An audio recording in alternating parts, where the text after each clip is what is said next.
so risky to try to make a living with art. But Jordy was compelled to create. Jordy was always chill. I've never seen her upset, but towards the end, you could see the darker stuff come out. When she didn't show up, her mother knew something was wrong. It was enough to drive her to file a missing persons report. I actually located a steak knife in the bushes. I just remember thinking, holy crap. We want to talk to you about it, get your side of everything. We were just horrified something like this could happen to somebody like Jordy. Once I made the connection with the glasses being hers, I started thinking that there's a lot more to this than just a missing person. Your fear is you're not going to find her alive.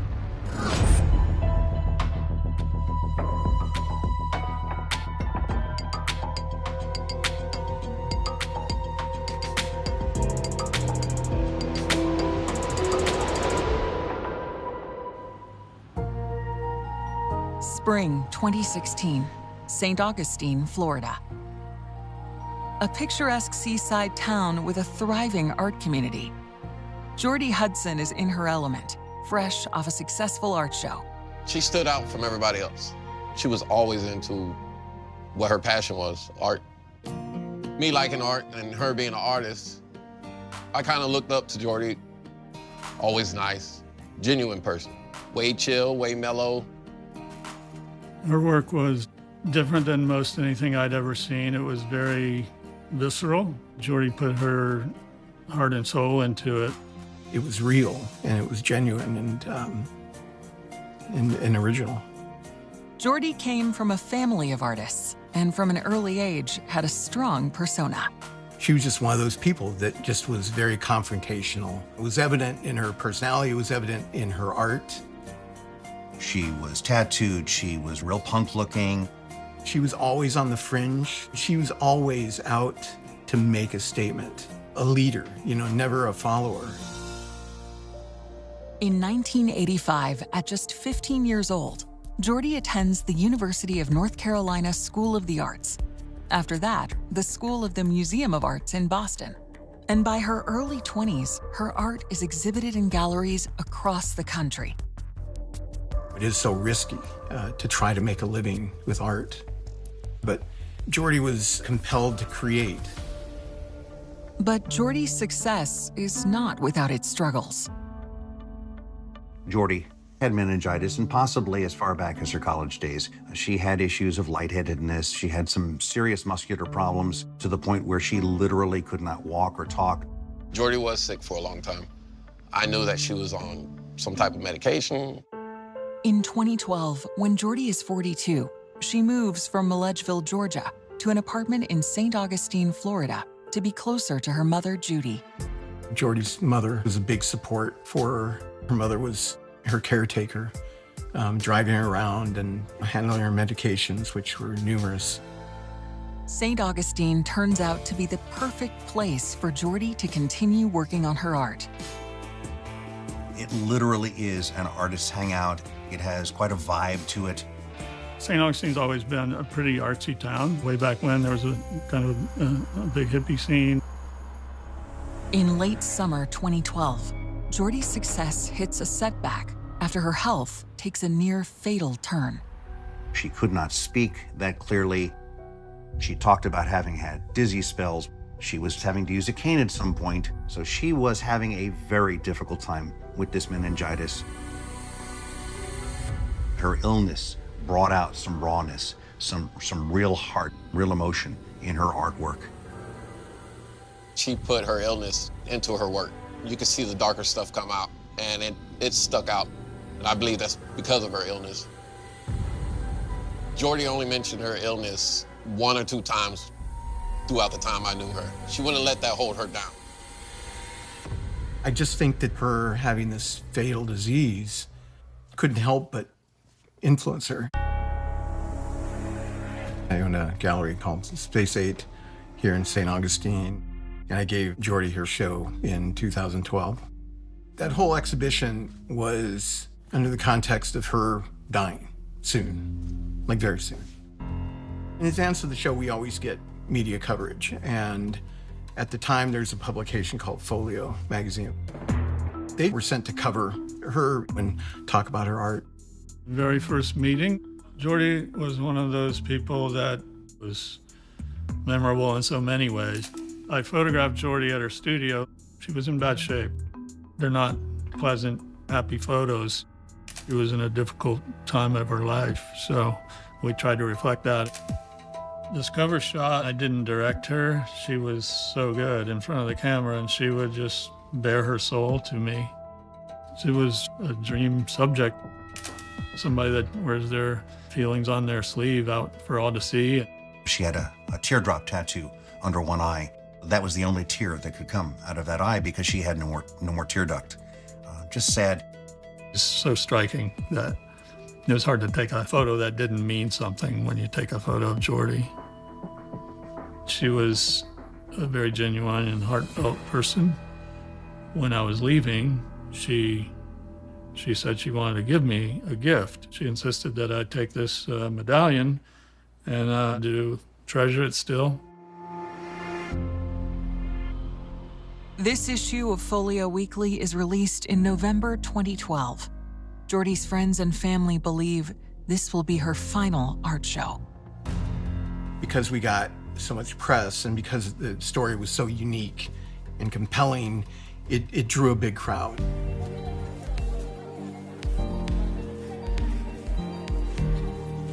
People were very excited about it. She was literally on her deathbed leading up to the show, during the exhibition.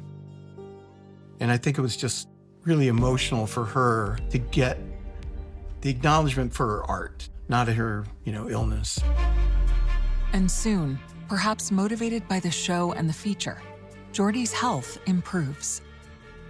It had gone into remission. I remember being surprised and being, happy that she beat it. Over the years with Jordy, we would run into each other, would talk, and it's normally only about her art. Here's an artist who apparently was recovering, who was getting stronger. She was back on the upswing. She had that attitude that I'm totally comfortable with what we're doing, and she was great. Jordy was just thriving and creating art in not letting her illness drive her.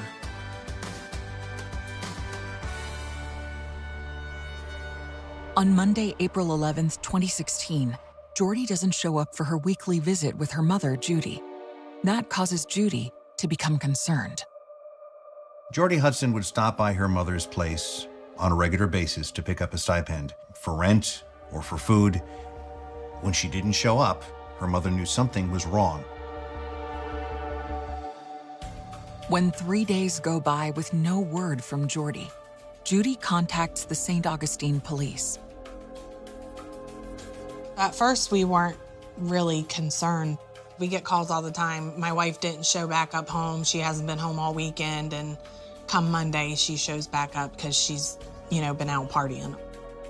I wasn't sure if she was just hanging out at someone's house, never came home. But with these kind of investigations, we have to turn over every rock. We started looking at police reports and hospitals to locate Jordy. The day Judy reports Jordy missing, Sergeant Etheridge responds to an unrelated call at 88 Cedar Street in St. Augustine. The homeowner had called and said he had seen somebody's personal effects in his driveway, some blood on the sidewalk, and he wanted to make sure that nothing had occurred, that no one was hurt or injured. When I went up there, I started talking to the homeowner.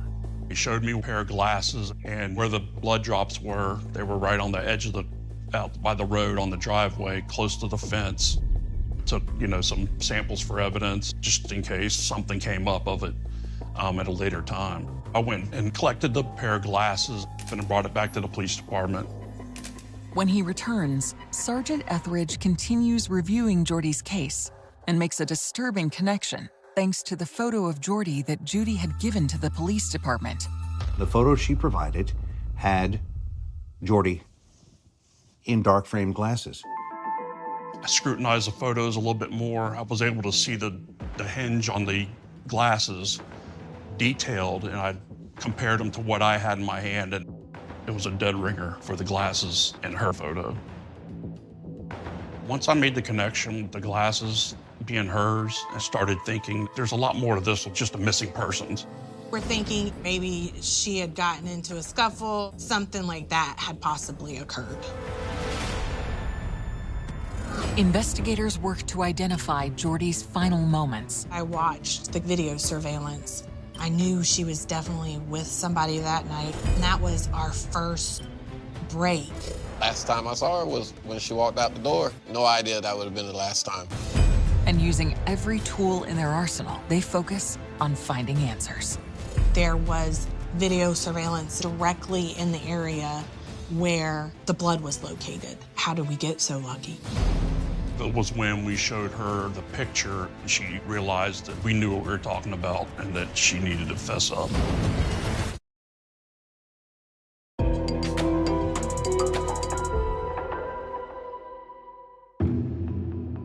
The day Jordy Hudson is reported missing, detectives have discovered her glasses in the yard of a home in St. Augustine, Florida. Myself and Detective Watchcott went back out to 88 Cedar Street and started really doing a lot of more detailed search. Not too long into the search, we discovered a large amount of blood in the bushes. There was a significant amount of blood. But it wasn't just somebody tripped and fell. It was a lot of arterial spray on the bamboo, on the fence, and, puddles of blood. There was enough blood that we realized something definitely bad had happened to Jordy. I was starting to look through the underbrush. As I was moving it apart with my hands, I actually located a steak knife in the bushes. I just remember thinking, holy crap. One of the first things that we did is we went to Jordy's house. I looked around to see, was there a struggle? Did something happen? Is furniture overturned? To see if any items are missing, but nothing seemed out of place. As detectives are leaving Jordy's home, they run into her neighbor, Fred Stanley. While we were at Jordy Hudson's house, Fred Stanley was trying to get our attention. We walked out to him, started talking to him. We asked him, hey, when's the last time you've seen Miss Hudson? And he goes, well, we were at the Giggling Gator bar the prior weekend, which was the 9th of April. She was supposed to show up at her mom's house the Monday after the time she was at the Giggling Gator, and she never showed up. That, in turn, led us to go to the Giggling Gator to try to get video that night of who she was talking with, who she might have left with, and just any information that could show us where she might be. Detectives head straight to the Giggling Gator, which is just half a mile from 88 Cedar Street, where police located Jordy's glasses and the knife the day after she went missing. The Giggling Gator is basically like a dive bar. We've been there for just various, calls for service, fights, or whatever. I worked at the Gator off and on for about 12 years. We do get a lot of tourists, but at the end of the night, it's usually people we already know. The police. I was at work, and they came in and said Jordy was missing. You feel worried, and you wonder, if they're safe or not. The next question is, what's your involvement with Jordy? I'm just a bartender, and she's a patron. With any investigation, one of the first things we start looking for is video surveillance. And I personally knew the Giggling Gator had a lot of video surveillance from previous cases that I'd worked. The detectives are in luck. They're met with a treasure trove of video. They scroll back in time to Saturday, April 9th, hoping the video will shed light on Jordy that night. There was no audio with the video surveillance from the Giggling Gator, so we have to try and put our mind in interpreting what the video is telling us. The Giggling Gator was a little bit hectic. I noticed a couple of males that were in the back of the bar arguing. They continue scanning through the video second by second. At 1:36 a.m., they spot Jordy. And she is wearing the glasses police found at 88 Cedar Street. I was working that night, and she came in, she said hello. You know, first thing I asked, how you doing? What can I get you? You could tell that her spirit was up. Jordy was having a decent night, a good night. They also see Fred Stanley, her neighbor. I could see Jordy come into the bar and that Fred was following her in. They ended up hanging out, having a couple of shots. And after a while, it looked like they got into a verbal argument. And Jordy seemed very upset and agitated. You're just trying to figure out what was the incident between Mr. Stanley and Jordy? It kind of looked like Fred was trying to get her to leave and she didn't want to go. Eventually, Fred left the bar and Jordy stayed and continued to have a couple more shots. The argument caught on video leads detectives to wonder whether Jordy's neighbor, Fred Stanley, may be responsible for her disappearance. We watch Fred leave the bar and walk down the street. He was never in any of the other video surveillance that would indicate he came back to do anything to Jordy. By looking at the video, you can eliminate people or you can include people. And in this case, with Mr. Stanley, it excluded him. Jose tells investigators he didn't notice anything unusual inside the bar that night. I remember actually taking a break. I'll have a cigarette. Jordy explained her new pieces and stuff. She did mention, like, some of my stuff could be dark. She asked questions like, are you into that type of work? And I told her I'm very open-minded. Just have to see it and see if I like it or not. So I remember when I said that, she smiled and she said, that's cool. Maybe you should come check out my new work. That's when I agreed to do it. You know, like, okay. Jose doesn't know that these will be his final moments with his friend. Last time I saw her was when she walked out the door. I just remember her saying, I'm gonna go hang out with some people. I expected to see her later on that week. No idea that would have been the last time. As the detectives continue watching surveillance footage, something catches their eyes. We saw the outside surveillance cameras, a large male and a couple other guys taking their shirts off like they were gonna fight. I remember there was an altercation. There was an incident with two guys outside that I had to take care of. The bigger guy, I remember grabbing him and, you know, giving him a bear hug and trying to pull him back. He was a little bit bigger than me, intimidating. You know, the tattoos, the size of him. It was the first time and last time I saw that guy. The large male was covered in tattoos, one was a big giant sword and head tattoos. After that fight kind of dispersed is when you see Jordy walk outside and begin conversing with this large white male with the tattoos. They didn't seem like they were having issues, Jordy and the male. We noticed two of the males walk off with her. The glasses were on her face when she left the bar at 3 o'clock in the morning. And then as of Monday morning, those glasses were in the driveway next to blood. Whoever the men seen walking off with Jordy are, they are now suspects in her disappearance. I knew she was definitely with somebody that night, that something had happened, and that was our first break. Your fear is you're not gonna find her alive.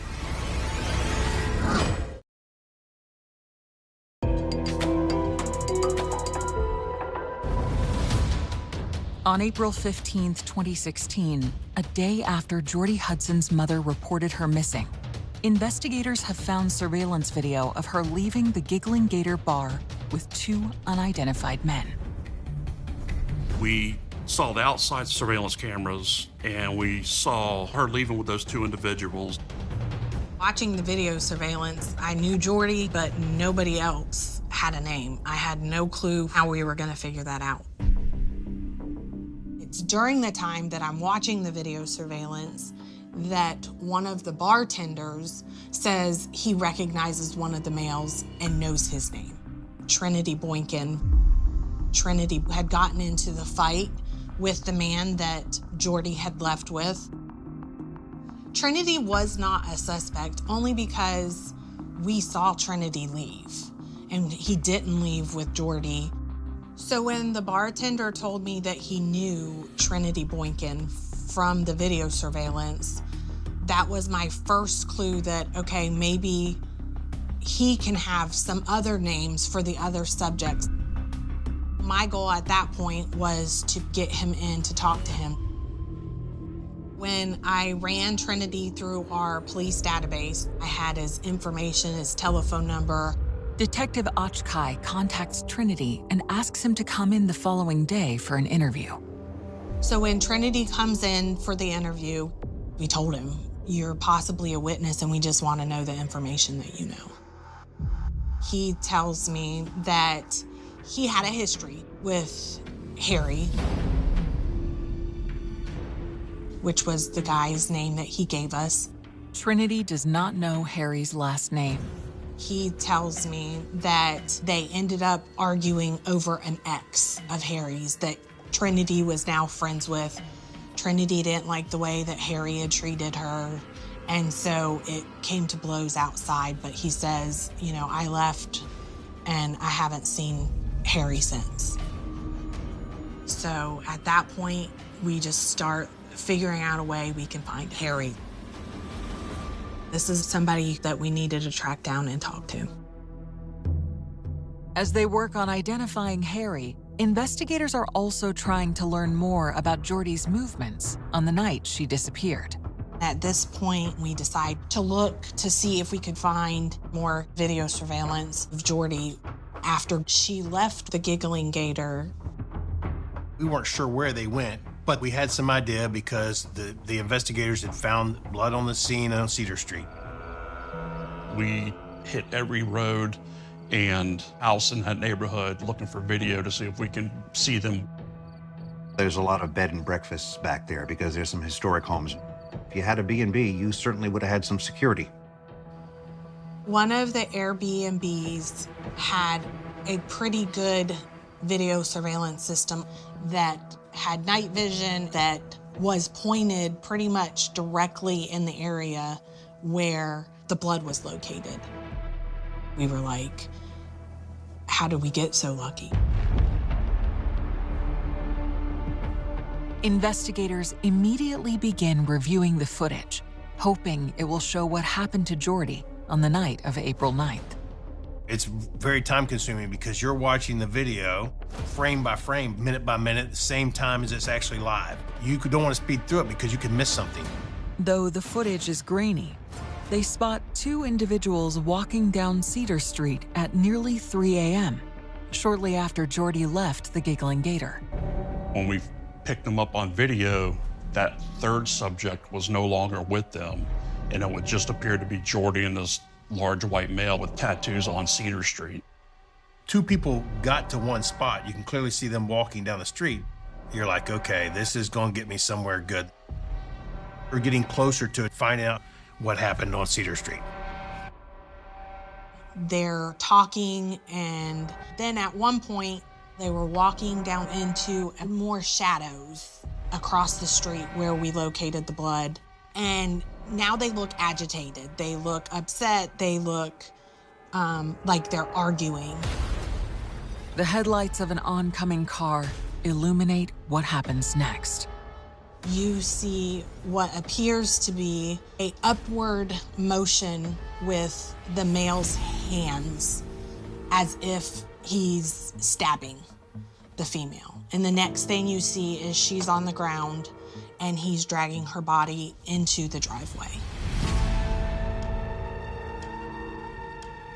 We had no clue that that's what we were going to recover, that it was going to actually be a video of her being stabbed and then tossed over the fence, and we were just shocked.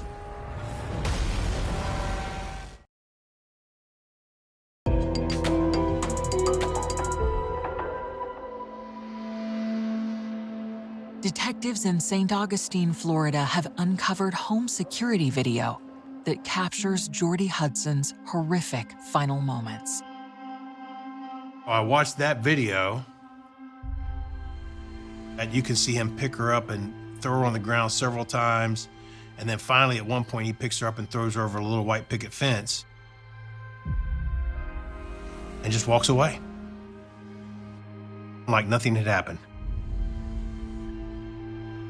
The difficult part was there's no ifs, ands, or buts in my mind. I was watching Jordy get murdered.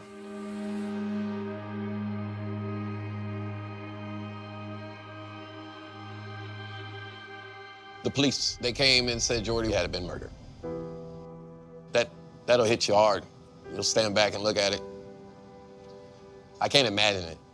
It's shocking.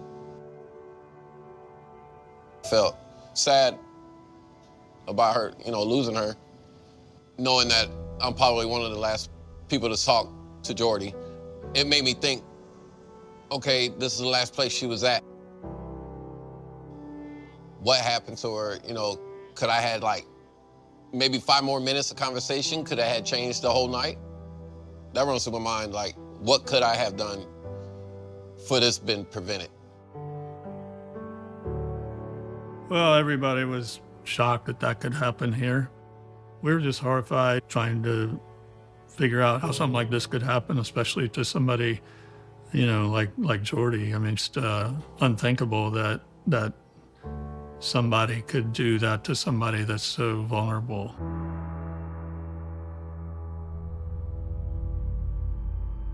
Now I need to do everything in my power to find where she is so I can at least give her mom that closure that she needs to be able to bury her daughter.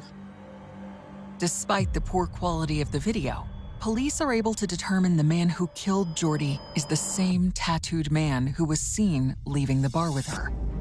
He had a very distinct tattoo of a cross, and you can barely see it because, again, the quality of the video is not good, but it was good enough that you could see that tattoo on Cedar Street, and it matched the tattoo that he had from the Giggling Gator.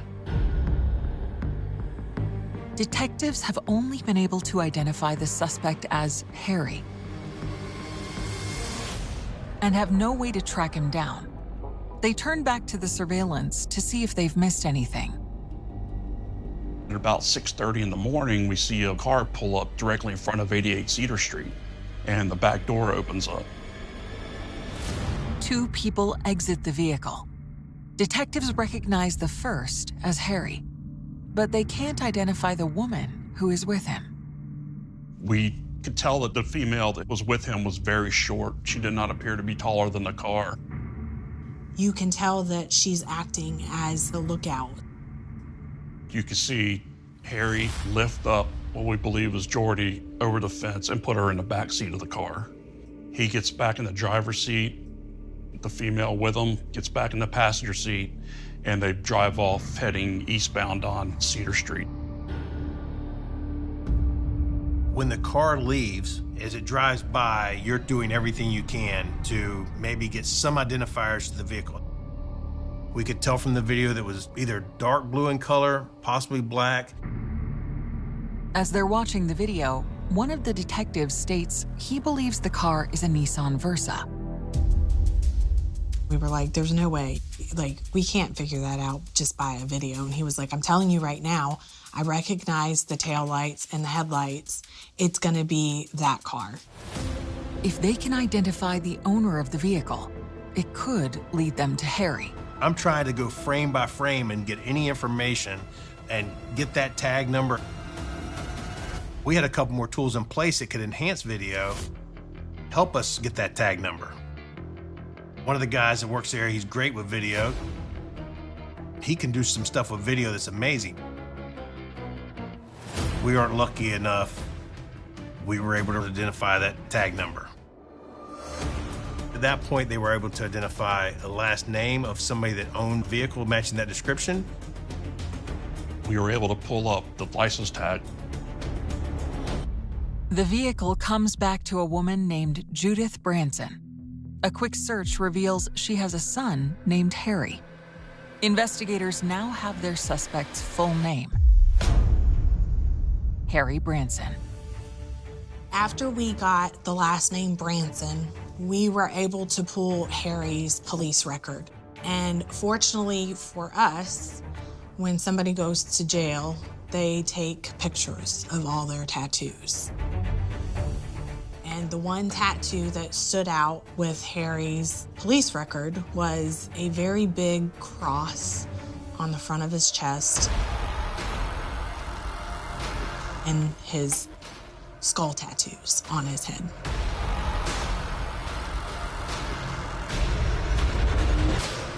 From the size, the height, the weight, everything else with the tattoos, he was easily identifiable. Now, knowing his name, there actually is a way we can find him.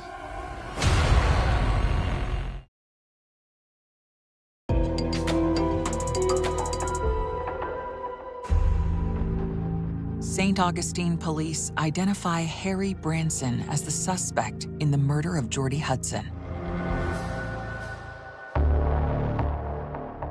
They can't find him, but they do get hold of his mother, Judith.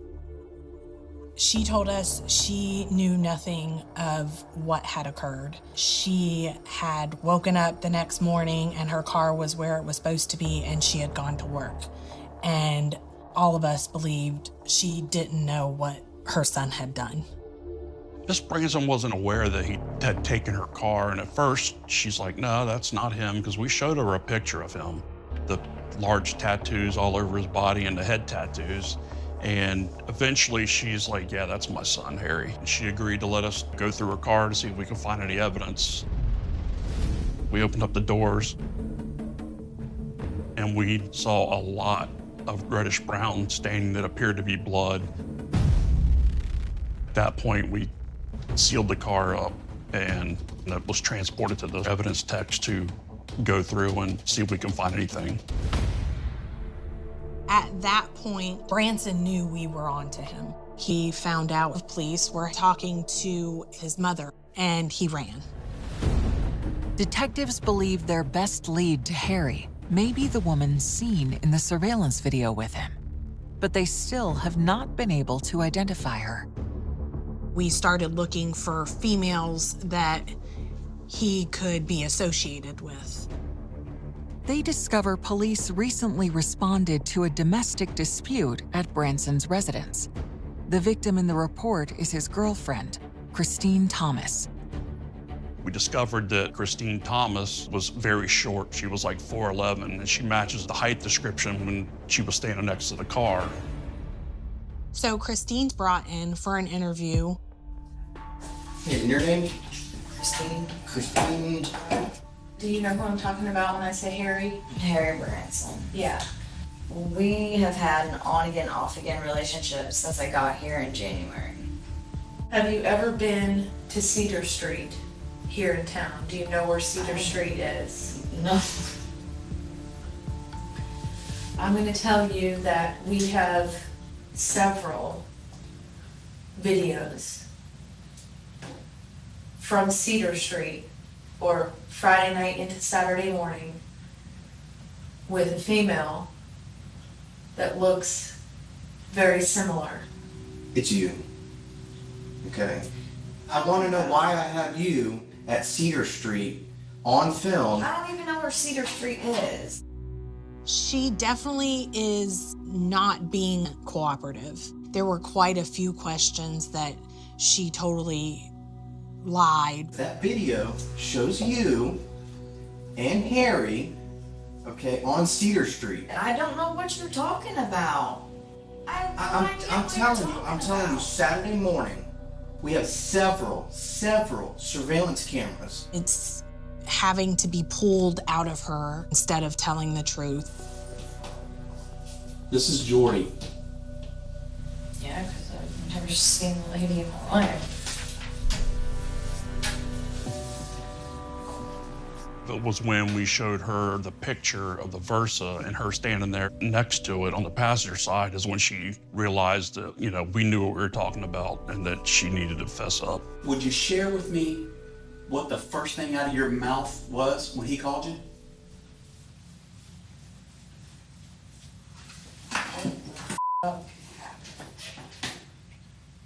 So you said to him, what the fuck happened? What'd he tell you? Harry said, hey, we need to go check this girl I got into a fight with. She tried to rob me. So they drove down to Cedar Street where the incident occurred. All of a sudden, she pulled a knife on her. Well, Pulled a knife on Harry. Harry? Okay, okay. So he either went like that and pushed her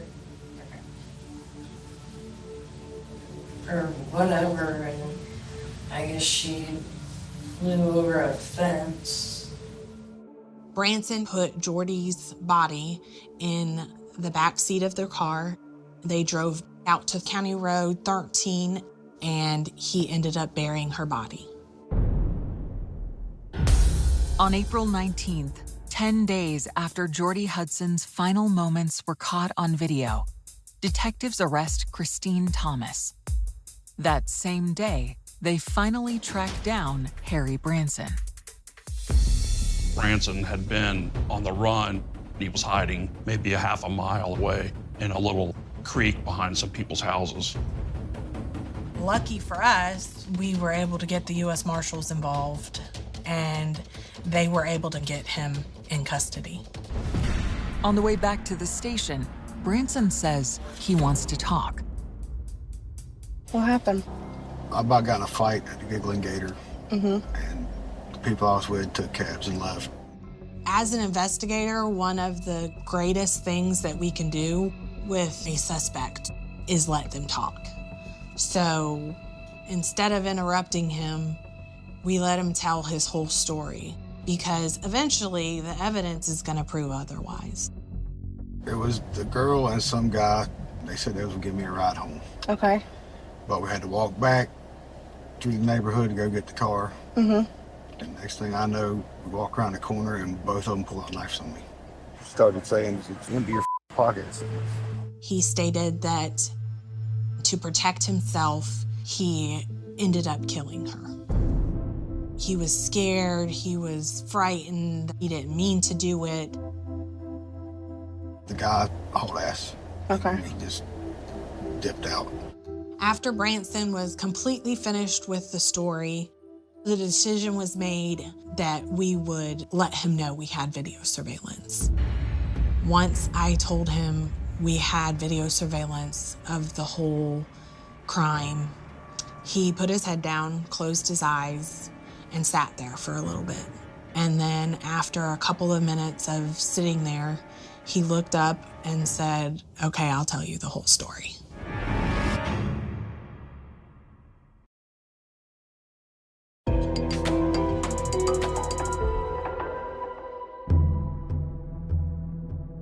On April 19th, 2016, 10 days after Jordy Hudson was last seen alive, St. Augustine police arrest Harry Branson for her murder. Branson originally claimed he killed Jordy in self-defense, but now he says he's ready to tell the truth about what happened.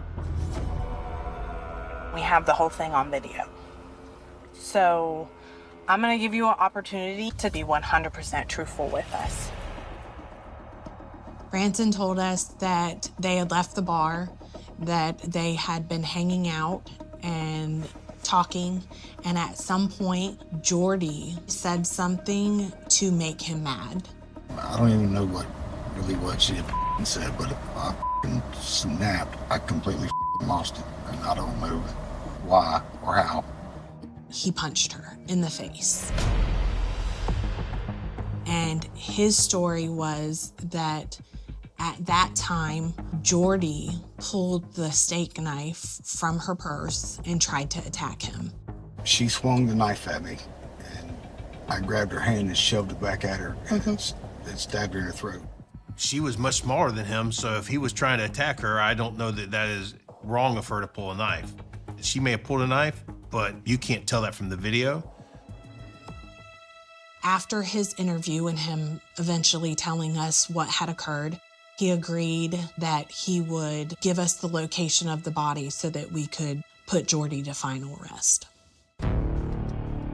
Branson leads police to his property in a rural part of the county. When you go up and you turn to the yard, there's a fire pit right over there, under the fire pit. Did you burn her? No. No? I buried her. I freaked out. I didn't know what to do. He told us that he had started a bonfire afterwards so that nobody would see where he had just recently dug up the ground. All right, so she's buried right there. Yeah. We had the evidence technicians from the sheriff's office start coming out, and we started excavating the fire pit. Ultimately, we located Jordy Hudson. She was wrapped up in a shower curtain in the hole, about 3 feet down. Her injuries are consistent with what Branson described in his confession. But there's an additional grisly detail he failed to mention. Apparently, he cut off her fingers to remove the rings. It was unknown if that was a robbery or just an attempt to remove rings that might have helped identify her. What really gets me is that one of those cut off fingers was shoved into one of Jordy's neck wounds. When the results of lab tests on Branson's mother's car come in, they strengthen the case. The blood is matched to Jordy Hudson. Officials say Branson has been charged with murder and Thomas has also been charged with accessory to murder. Branson faces a mandatory life sentence for the murder of Jordy Hudson. But in a bid to avoid life behind bars, he pleads guilty to second-degree murder and abuse of a dead human body. Branson is a very violent subject. He would not say why he did it. He refused to tell us what exactly she said that made him mad. Without the video, this crime may never have been solved. We may still be here today trying to find out where Jordy's at. On May 30th, 2017, 13 months after the murder, Harry Branson is sentenced to 50 years in prison. For her involvement in the crime, Christine Thomas pleads guilty to accessory to second-degree murder and is sentenced to 8 years in prison.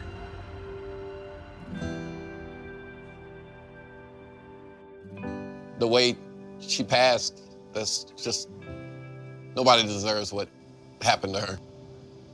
That's not normal. Makes you think like what you could have done, or what would, could you say something else? It weighs heavy on you. It's something I'll never forget. To create art seemed like such a natural part of her. She was just larger than life. I regret not acquiring a piece of Jordy's art. She was one of the true originals. I just never expected for her to die, because then it's like the creativity stops,